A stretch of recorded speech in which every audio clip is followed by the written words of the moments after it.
Hello all, good evening. ഇന്ന് വൈകുന്നേരം നമ്മൾ ഗാർഡനിലേക്കൊന്ന് ഇറങ്ങി നോക്കിയിട്ടുണ്ട് കേട്ടോ. സൂര്യനെ കണ്ടോ, കണ്ണ് ചിമ്മി കളിക്കാം. അപ്പോൾ നമുക്ക് ഇന്നത്തെ പരിപാടികൾ കുറച്ചൊന്ന് ഗാർഡൻ ക്ലീനിങ് ഉണ്ട്.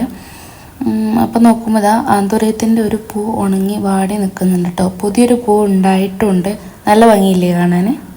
അപ്പോൾ ഉണങ്ങി നിൽക്കുന്ന തണ്ട് നമ്മൾ വെട്ടി മാറ്റിയിട്ടുണ്ട് കേട്ടോ. ഇതൊന്നും എടുത്ത് കളയാൻ തോന്നില്ല, എന്നാലും അതിൽ വെച്ചുകൊണ്ട് നിന്നിട്ട് പ്രത്യേകിച്ച് കാര്യമൊന്നുമില്ലല്ലോ. അപ്പോൾ അത് വെട്ടി ഒഴിവാക്കിയിട്ടുണ്ട്. ബാക്കി ചെടികളിലൊക്കെ ഉള്ള ഉണങ്ങിയ ഇലകളും തണ്ടുകളും അതെല്ലാം ഒന്ന് വെട്ടി ക്ലീൻ ചെയ്ത് കൊടുത്തിട്ടുണ്ട് കേട്ടോ. നമ്മളിത് മക്കളെ നോക്കണ പോലെ ഇങ്ങനെ നോക്കി നോക്കി ഉണങ്ങിയത് വെട്ടി ഒഴിവാക്കി, കൊമ്പുകളും കാര്യങ്ങളൊക്കെ ഒഴിവാക്കാനുള്ളതൊക്കെ ഒഴിവാക്കി, അതിൻ്റെ ഇടയിൽ മുളച്ച് നിൽക്കുന്ന പുല്ലും കാര്യങ്ങളൊക്കെ വെട്ടി കളഞ്ഞ് ഒഴിവാക്കി, അങ്ങനെ നോക്കി നോക്കി നോക്കി ഉണ്ടാക്കിയാൽ തന്നെ ഇത് നല്ല വൃത്തിക്കും മര്യാദക്കും ഉണ്ടാവുള്ളൂ. അതിൻ്റെ ഒരു പുതിയ ഇല വന്നതുണ്ടോ ആന്തൂര്യത്തിൻ്റെ, എന്തൊരു ഫ്രഷ് അല്ലേ. പിന്നെ വെയിലിങ്ങനെ അടിച്ചുകൊണ്ടിരിക്കുന്നുണ്ട്. ഇങ്ങനെ കണ്ണ് പൂത്തിയപ്പോൾ ഞാൻ അങ്ങോട്ട് തിരിഞ്ഞപ്പോൾ വീഡിയോ എടുത്താണ് കേട്ടോ. പിന്നെ നമ്മൾ കാശിത്തുമ്പൻ്റെ ഇടയിൽ ഉണ്ടായിട്ടുണ്ടായിരുന്ന ആ തക്കാളിയൊക്കെ കായ്ച്ചിട്ടുണ്ട്. ഒന്നത് പഴുത്ത് നിൽക്കുന്നുണ്ട്. മതിലിൻ്റെ പണീൻ്റെ സമയത്ത് അത് വലിച്ച് കെട്ടി കൊടുത്തിരുന്നില്ല, അവർക്ക് അവിടെ നിന്ന് തേക്കാനുള്ളൊരു സൗകര്യത്തിന് വേണ്ടിയിട്ട് വലിച്ച് കെട്ടി കൊടുത്തതായിരുന്നു. അപ്പോൾ അതിൻ്റെ ഇടയിൽ കൂടെ ഒക്കെ പോയിട്ട് ആ കെട്ടിയ കയറൊക്കെ ഞാനൊന്ന് അഴിച്ചെടുത്തിട്ടുണ്ട്. ചെടി മൊത്തം ആ ഭാഗത്തേക്ക് അങ്ങോട്ട് വലിഞ്ഞു പോയിട്ടുണ്ട്. അത് അങ്ങോട്ട് ചെരിഞ്ഞ് പോയിട്ട് അത് ആകെ നാശമായിട്ടുണ്ട്. അപ്പോൾ അതൊക്കെ ഒന്ന് റെഡിയാക്കി കൊടുത്തു. അതൊക്കെ കുത്തി വെച്ചതൊക്കെ ഒന്ന് മര്യാദക്ക് റെഡിയാക്കി കൊടുത്തു. മെലസ്റ്റോമൊക്കെ വളഞ്ഞു പോയിട്ടുണ്ട് കേട്ടോ. അതിലുള്ള കുറേ മുട്ടുകളും ഒന്ന് രണ്ട് കൊമ്പും ഒക്കെ കൊഴിഞ്ഞിട്ടുണ്ട് മതിൽ തേക്കുന്ന സമയത്ത്. മതിലിൻ്റെ മുകൾ ഭാഗം മാത്രമാണ് തേച്ചത് കേട്ടോ. നമ്മൾ കാശിത്തുമ്പൊക്കെ ഒരു പരിധി വരെ അതിൻ്റെ പൂവിടൽ അവസാനിച്ചിട്ടുണ്ട്. കുറേ പൂ ഇട്ടിട്ടുണ്ട് കേട്ടോ. എത്ര എണ്ണം എന്ന് പറഞ്ഞാൽ ഒരു 1000കണക്കിന് പൂ ഇതിലിട്ടിട്ടുണ്ടാവും കേട്ടോ.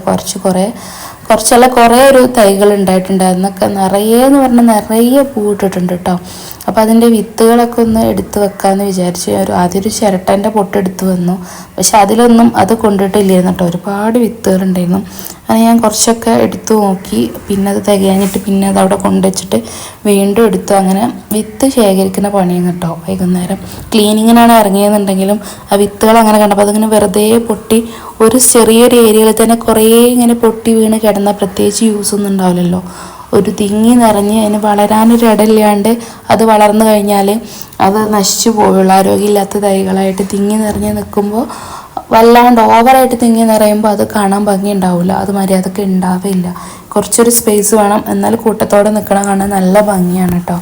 ഞാനതൊക്കെ പറിച്ചെടുത്ത് വീടിൻ്റെ സൈഡിൽ സൺഷെയ്ഡിൻ്റെ താഴെയൊക്കെ കൊണ്ടുപോയി വിതറി കൊടുത്തിട്ടുണ്ട്. കുറേയൊക്കെ മുളച്ചിട്ടുണ്ട്. ഈ വീഡിയോ ഞാൻ റെക്കോർഡ് ചെയ്യുന്ന സമയത്ത് അതൊക്കെ മുളച്ചിട്ടുണ്ടായിരുന്നേ. പിന്നത്തെ പരിപാടി എന്ന് പറഞ്ഞാൽ ചെടിയൊക്കെ നനച്ച് കൊടുത്തു കേട്ടോ. അതെല്ലാം നനച്ച് കുറേ വാടി ഉണങ്ങി നിൽക്കുന്നുണ്ടായിരുന്നു കേട്ടോ വെയിലിൻ്റെ കടുപ്പം കൊണ്ട്. ഈ വീഡിയോ കാണുമ്പോൾ നമ്മൾ വിചാരിച്ചു ചട്ടിയൊക്കെ എന്താ മുറ്റത്തിൻ്റെ നടുക്ക് വെച്ചിട്ടുള്ളതെന്ന്. അത് മതിലിൻ്റെ പണി വരുന്ന സമയത്ത് മതിലിൻ്റെ മുകൾ ഭാഗം തേക്കാൻ വേണ്ടിയിട്ട് അത് താഴേക്ക് ഇറക്കി വെച്ചാൽ ഇനി അതെല്ലാം ഉണങ്ങിയിട്ട് മേലേക്ക് തന്നെ വെക്കണം കേട്ടോ. അപ്പോൾ ഇന്നത്തെ വീഡിയോ ഇത്രയൊക്കെ ഉള്ളൂ. വീഡിയോ ഇഷ്ടമായിട്ടുണ്ടെങ്കിൽ ലൈക്ക് ചെയ്യുക, സബ്സ്ക്രൈബ് ചെയ്യാൻ മറക്കരുത് കേട്ടോ, ആദ്യമായിട്ട് കാണുന്നവരാണെന്നുണ്ടെങ്കിൽ. അപ്പോൾ ഇന്നത്തെ വീഡിയോയിൽ ഇത്രയൊക്കെ ഉള്ളൂ കേട്ടോ. അപ്പോൾ അടുത്ത വീഡിയോയിൽ കാണാം.